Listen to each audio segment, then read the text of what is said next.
For this science experiment, I'm going to create a lava lamp using an Alka-Seltzer tablet, water and oil.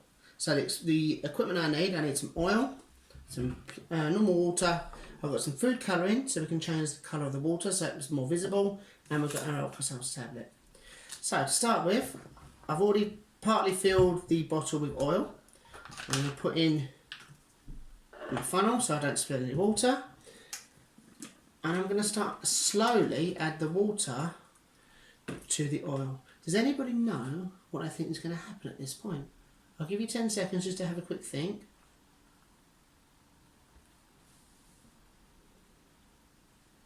Let's find out.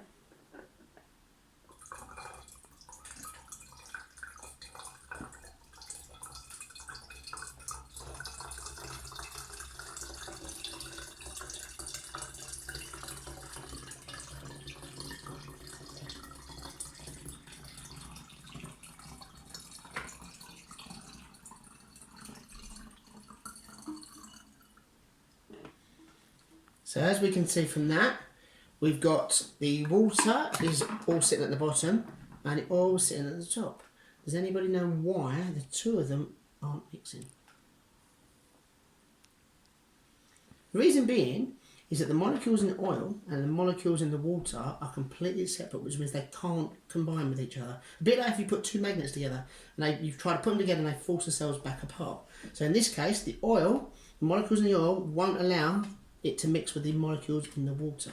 So it's a little bit more clear. What I'm going to do is I'm going to add some food colouring, and watch what happens is I add the food colouring in.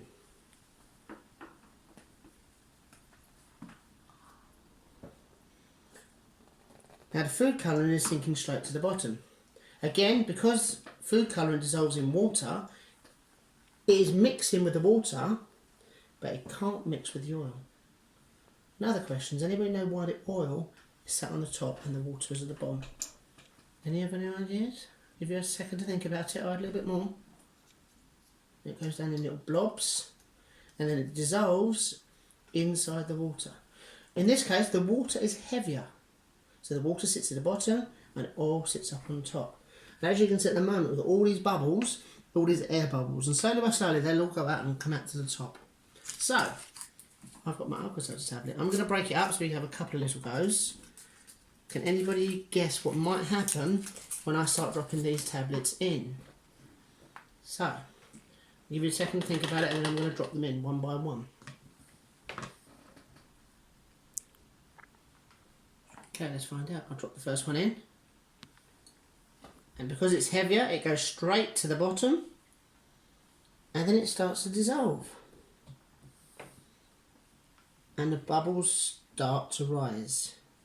And as you can see, some of the bubbles have got little bits of the pink food colouring. I'll drop another one in. In fact, I'll drop them all in.